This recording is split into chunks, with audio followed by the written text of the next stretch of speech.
Hello, my name is Maria. And my name is Inés.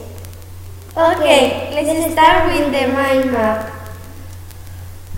First, start with the family of the Amanita. Okay, the family of the Amanita are potions. They have a little bit of white. The parts of the Amanita are cuticle is the protecting covering on the cap. Armor is the membrane remembered from the universal. Annulus is a kind of membrane. Bola is the membrane of the toadstool. Cap is the part of the toadstool that is on the top. And finally, stem is the part of the toadstool that supports the toadstool. And this is the family of the Amanita. Okay, let's move to the second one, the family of the Aleuria.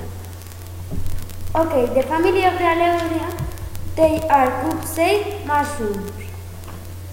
The colors are orange.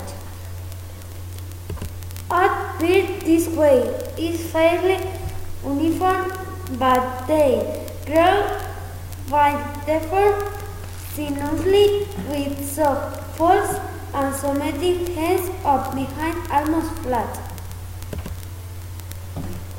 They can measure up to 12 centimeters in diameter, which is usually measured 2 to 7 centimeters. And these are the Aleuria, the family of the Aleuria. Okay, I hope you like it. Bye bye. Bye bye.